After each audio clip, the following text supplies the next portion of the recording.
எல்லாருக்கும் வணக்கம். நம்ம பாலிடிக்ஸ் பற்றி பேசும்போதே வெள்ளை சட்டையெல்லாம் போடுறது கிடையாது. ஸோ இன்றைக்கி ஒரு திரைப்படத்தை சார்ந்து தான் நம்ம பேச போகிறோம். ஏன் இந்த வெள்ளை சட்டைனா, சும்மா யதார்த்தமாக அப்பா ஆணியில் மாட்டி வச்சுருந்தாப்புல, சரி எடுத்து போட்டு பார்ப்போம்னு போட்டு பார்த்து கண்ணாடியை பார்த்தா ஓரளவுக்கு பரவாயில்லையே, நல்லா இருக்கே அப்படிங்கிற மாதிரி இருந்தது. ஸோ ஃபிட்டு எல்லாமே நமக்கு கொஞ்சம் அடாப்டாக இருந்தது. சரி, அதனால் இன்றைக்கி வீடியோவில் இதுவே காஸ்ட்யூமாக போட்டுடலாம் அப்படின்றதுக்காக தான் போட்டு உட்காந்துட்டேன். வெள்ளை சட்டை நல்லா தான் இருக்குது. ஸோ உங்களுக்கு எப்படின்னு தெரில. ஸோ எனக்கு போட்டு பார்த்தேன், ஓரளவுக்கு நல்லா தான் இருந்தது. அதே மாதிரி நம்ம ஒரு 2 வீடியோக்கு முன்னாடி வந்து இட்லி கடை படத்தை பற்றி பேசியிருந்தோம். அந்த படத்துக்கு வந்து நல்ல ரீச் கிடச்சிருந்தது. ஒரு 20 பார்வையாளர்கள் பக்கம் வரைக்கும் போயிருந்தாங்க. எனக்கே கொஞ்சம் ஒரு மாதிரி கூச்சமாக தான் இருக்குது. 20 பார்வையாளர்கள் எனக்கு அது பெரிய வெற்றி தாங்க. ஒரு என்ன சொல்கிறது, ஒரு ஸ்டார்டிங் யூடியூபரு, அதான் ஒரு பிகினரு, கொஞ்சம் அப்படி தானே இருக்கும். அதெல்லாம் பார்த்து நம்ம துவண்டு போயிடக்கூடாது. ஸோ நம்ம பிடிச்ச வேலையை ஒரு 4 நல்லது சொல்கிறதெல்லாம் எடுத்து சொல்லிடணும். எந்த தப்பும் கிடையாது. முடிஞ்ச அளவுக்கு என் வீடியோஸ்லாம் பிடிச்சிருந்துச்சுன்னா, எப்பயும் அதிகமாக கேட்டதில்லை, இந்த ஒரு டைம் கேட்டுக்கிறேன். சப்ஸ்கிரைபு, இந்த ஷேரு, இந்த கமெண்ட்ஸ், உங்கள் கமெண்ட்ஸ் வந்து நான் அடிக்கடி கேட்பேன். ஏன்னா உங்களோட தாட்டு என்னவா இருக்கும், ஸோ நான் அதை கரெக்டாக பேசினேனா அப்படின்றதுக்காக, இல்லை ஒரு சில முரண்பாடுகள் இருந்தாலும் நீங்கள் அதை கமெண்ட்ஸில் சொல்லிடுங்க. ஸோ நீங்கள் லைக் பண்ணுறீங்களோ, இல்லை ஷேர் பண்ணுறீங்களோ, இல்லை சப்ஸ்கிரைப் பண்ணுறீங்களோ, இந்த கமெண்ட்ஸ் வந்து எனக்கு ஒரு ஊக்கத்தை கொடுக்குது. ஏன்னா நம்ம பேசுகிற விஷயம் கரெக்டாக என்னங்கிறது, நம்ம வீடியோ வந்து 4 பேர் பார்க்கட்டும், இல்லை 40,000 பேர் பார்க்கட்டும், ஆனால் நம்ம பேசுகிற விஷயம் இருக்குல்ல, அது நம்ம அப்சர்வ் பண்ணிக்கிறாங்களா, அதாவது நம்ம பேசுகிறத அவங்க கேதர் பண்ணிக்கிறாங்களா அப்படின்றது எனக்கு கொஞ்சம் பிடிக்கும். அதனால தான் கமெண்ட்ஸ் மேக்ஸிமம் அதுக்கு நான் ஒரு முக்கியத்துவம் கொடுக்குறேன். இந்த வீடியோவும் அதே போல் உங்களுக்கு பிடிச்சிருந்துச்சுன்னா கமெண்ட் பண்ணுங்கள். இந்த படத்தை பற்றி நான் என்ன சொல்லணுன்னா, நான் சின்ன வயசு, இது வந்து இப்போ ரிலீஸ் ஆன படம் எதுவும் கிடையாது. இது வந்து கிட்டத்தட்ட ஒரு 2000 ரிலீஸ் ஆன படம். இந்த படத்தை நான் சின்ன வயசில் பார்த்தேன்னா என்னன்றதெல்லாம் எனக்கு சரியாக ஞாபகம் இல்லை. நான் மேபி பார்த்துருக்க மாட்டேன்னு நினைக்கிறேன். ஸோ அப்போ பார்த்துருந்தாலும் நான் இந்த படத்தை அந்தளவுக்கு ரசிச்சிருக்க மாட்டேன்னு நினைக்கிறேன். ஏன்னா அது வந்து ஒரு காதல் சார்ந்த, ஒரு காதல் தழுவிய ஒரு படங்கிறதுனால நான் அந்தளவுக்கு இன்ட்ரெஸ்ட் எடுத்துருக்க மாட்டேன். இப்பயுமே எனக்கு பெருசாக காதல் மேலே அந்த இதெல்லாம் நான் பெருசாக இன்ட்ரெஸ்ட் எடுத்துக்கிறது இல்லை. இப்போது ஏன் அந்த படத்தை நான் பார்த்தேன்னா, இன்ஸ்டாகிராம் நோண்டும்போது நம்ம மேக்ஸிமம் வந்து இந்த பாலிடிக்ஸ் பற்றி தான் வரும். ஸோ அப்பப்போ நம்மளையும் தாண்டி ஒரு சில வீடியோஸ்லாம் வரும் இல்லைங்களா, ரீல்ஸ்லாம் வரும் இல்லைங்களா.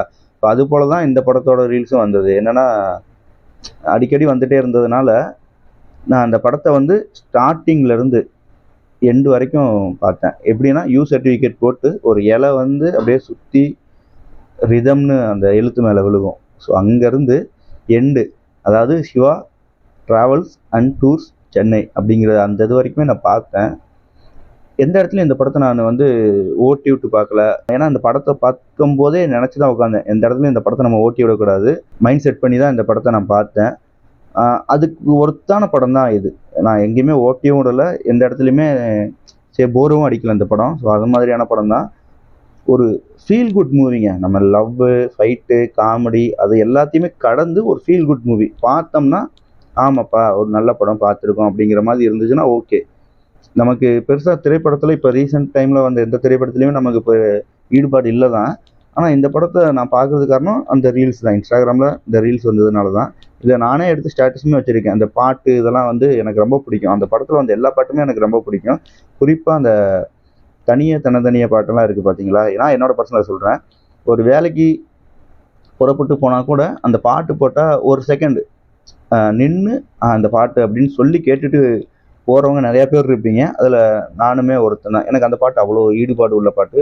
அதோட லிரிக்ஸ் ஆகட்டும், அந்த கொரியோகிராஃப், அந்த டான்ஸ் ஆகட்டும், சங்கர் மகாதேவன் அவரோட வாய்ஸ் ஆகட்டும், ரஹ்மான் சாரோட மியூசிக் ஆகட்டும், அவ்வளோ நல்லாயிருக்கும்.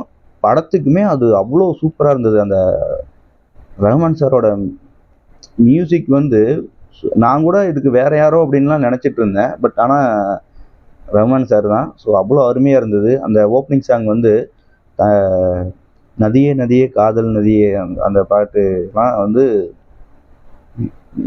நிறையா பேர்த்துக்கு அது பிடிக்கும். இந்த இயற்கையை விரும்புபவர்களுக்கெலாம், ட்ராவல் பண்ணுறவங்களுக்குலாம் அது பிடிக்கும். ஸோ அதே போல் தான் நான் மேக்ஸிமம் அந்த இயற்கையை அதிகமாக விரும்பக்கூடியவன் தான், அதிகமாக பயணம் செய்யக்கூடியவன் தான். எனக்கு அந்த பாட்டு பிடிக்கும். அதெல்லாம் நான் எடுத்து நிறையா ஸ்டேட்டஸ் வச்சுருக்கேன். அந்த பாட்டில் இந்த படத்தில் இருக்காங்கிறது எனக்கு இப்போ தான் தெரியும். ஏன்னா அந்த படத்தை நான் அந்தளவுக்கு பார்த்ததில்லை. அதே மாதிரி படத்தில் வந்து காமெடி வந்து அங்கங்கே இருந்தாலும் அருமையான காமெடிங்க. எந்த இடத்துலையுமே வந்து முகம் சுளிக்க வைக்கல. அந்த காமெடிங்கிற பேரில் இப்போ இருக்கிற படத்துலலாம் நீங்கள் பார்த்தீங்கன்னா, காமெடியாடா பண்ணுறீங்க, நாங்கள் வேணால் காசு கொடுங்கடா, ஒரு 30 ரூபா 50 ரூபா கொடுங்கடா, இல்லை 100 ரூபா கொடுங்கடா கை தட்டுறதுக்கு அப்படிங்கிற மாதிரி தான் இருக்கும் இப்போ இருக்கிற படத்தில் வர காமெடி. இந்த படத்தில் மணிவண்ணன் சார் அங்கங்கே காமெடி பண்ணியிருப்பார். ஸோ ஒரு காமெடியோட இதே வந்து கவுண்டர் அடிக்கிறது தான் எனக்கு அது ரொம்ப பிடிக்கும். இப்போ ஒருத்தவங்க என்னையவே பசங்களே வந்து ஏதாவது சொல்லி கலாய்ச்சாங்கன்னா நான் திடீர்னு சடனாக கவுண்டர் அடிப்பேன். சின்ன வயசில் எனக்கு அந்த அளவுக்கு அது கோவப்படுவேன். பட் இப்போலாம் நிறைய என்னை யாராவது கலாய்ச்சாங்கன்னா நான் சடனாக கவுண்டர் அடிப்பேன். திருப்பி அவங்க ஏதாவது சொன்னாங்கன்னா மறுபடியும் நான் கவுண்டர் அடிப்பேன். ஸோ அந்த மாதிரி கவுண்டர் அடிக்கிறது வந்து எனக்கு ரொம்ப பிடிக்கும். அதே போல் தான் மணிவண்ணன் சார் ஏதாவது சொன்னாருன்னா அர்ஜுன் சார் வந்து சார் உங்கள் காலை காட்டுங்க சார் அப்படின்னு சொல்லுவாப்புல. இது வந்து ஒரு இடத்துல இல்லை, ஒரு 4-5 இடத்துல இருக்கும். ஸோ அது எல்லாமே வந்து அருமையாக இருந்தது. அதே மாதிரி அர்ஜுன் சார் கேரக்டரும் சரி, மீனா மேம் கேரக்டரும் சரி, இந்த படத்தோட மையக்கருவே அதுதான். டேரக்டர் வசந்த் சார் தான் இயக்கியிருக்காங்க. நான் அதுக்காக தான் இந்த படத்தை பேசுகிறதுக்கே ஆரம்பித்தேன். இது லாஸ்ட்டாக சொல்லியிருக்கலாம், நான் இப்போயே அதை சொல்லிடுறேன். இந்த படத்தோட ஒரு தாட் வந்து நமக்கு பிடிச்சவங்க விட்டுட்டு போனாலுமே, அதாவது நமக்கு பிடிச்சவங்க இல்லாட்டியும் கூட நமக்கு இன்னொரு லைஃப் இருக்குது, இன்னொரு நல்ல லைஃப் இருக்குது அப்படிங்கிறத எடுத்து காட்டுறது தான். இது வந்து இந்த படத்துக்கு மட்டும்தான் தேவையானதான்னு கேட்டிங்கன்னா, இது எல்லாத்துக்குமே நமக்குமே தேவை. பர்சனலாகவுமே எல்லாருமே எடுத்துக்கூடிய விஷயந்தான். இப்போ நமக்கு பிடிச்சவங்க இல்லைனாலும் இல்லைங்கிறத விட்டுருங்க. ஸோ இப்போ நம்ம ஒருத்தவங்களை நேசிச்சிருப்போம், அவங்க நம்ம கூட இல்லாட்டினாலும் நமக்கு அடுத்த லைஃப் இருக்குது. அவங்க போயிட்டாங்கன்னா நம்மளும் போகணுங்கிற அவசியம் இல்லை அப்படிங்கிற மாதிரி தான் இருந்தது. ஸோ இது வந்து ஒரு சின்ன கருவு தான், ஆனால் பெரிய அட்வைஸ் இது. அதை வந்து நமக்கு ஒரு பாடம் புகுத்துற மாதிரி தான் இருந்தது. உண்மையாலுமே அதுதான் கூட. இதை நம்ம பர்சனலாகவே எடுத்துக்கலாம்.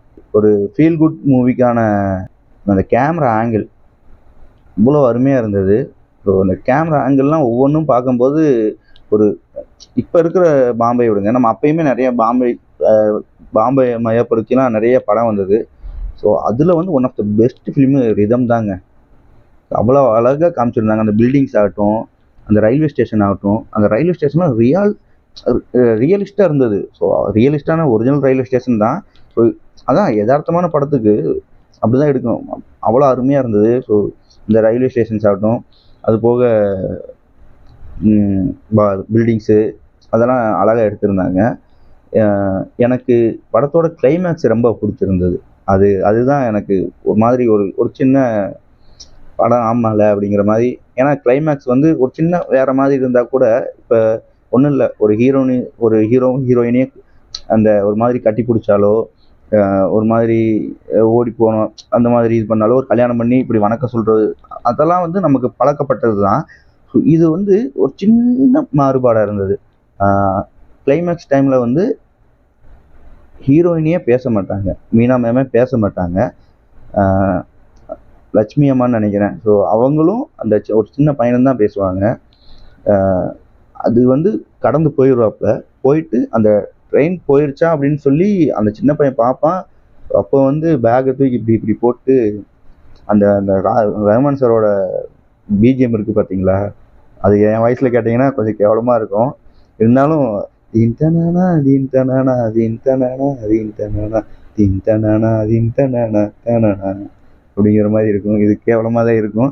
ஸோ எனக்கு அது சொல்லாமல் இருக்க முடியல. அந்த அளவுக்கு ஒரு செம்ம பிஜிஎம் அது. அந்த ஃபஸ்ட்டு சாங்கில் வரும்ல, நதியே நதி அந்த பிஜிஎம் தான் போட்டிருப்பாங்க. அது அதுதான் ஃபீல் குட் மூவிக்கான கிளைமேக்ஸ் மாதிரி. படமே ஃபீல் குட் தாங்க, செம்ம படங்க அது. நான் எப்படி மிஸ் பண்ணேன்னு தெரியல. ஆனால் கரெக்டான ஏஜில் கரெக்டான டைமில் தான் பார்த்துருக்கேன்னு தோணுது. ஓகே, ஓவராலாக இந்த படத்தை யூடியூப்லேயே இருக்குங்க. நீங்கள் டைம் முக்கியமான வேலையை விட்டுட்டு பார்க்கணுன்னு அவசியம் இல்லை. ஸோ ஒரு ஃப்ரீ டைம், ஒரு வேஸ்ட்டான டைம் இருக்குன்னா தாராளமாக இந்த படம் பார்க்கலாம். ரீவாச்சபிள் மூவியான்னு கேட்டிங்கன்னா நிச்சயமாக இது ரீவாச்சபிள் மூவி தான். ஸோ எங்கேயாவது ஒரு ட்ராவல் பண்ணுறப்போ கூட கொஞ்சம் போர் அடிச்சிச்சுன்னா இந்த படத்தை பார்க்கலாம். பாலிட்டிக்ஸே பேசுகிறோம், கொஞ்சம் வியூஸும் போகலை. அதான் சொன்னேன், இட்லி கடை படத்துக்கு 20 வியூஸ் போச்சு. ஸோ அதை மையப்படுத்தி தான் இந்த படத்தை பற்றி பேசலாம், இதுவும் ஒரு நல்ல படம் தான் அப்படின்னு தோணுச்சு. ஸோ அதனால தான் நான் இதை ஷேர் பண்ணேன் உங்ககிட்ட. ஸோ இந்த வீடியோ பிடிச்சிருந்துச்சுன்னா நீங்கள் ஒரு 4 பேர்த்துக்கு ஷேர் பண்ணுங்கள். ஒரு 100 சப்ஸ்கிரைபரை நம்ம தொட போகிறோம். 98 இருக்குது.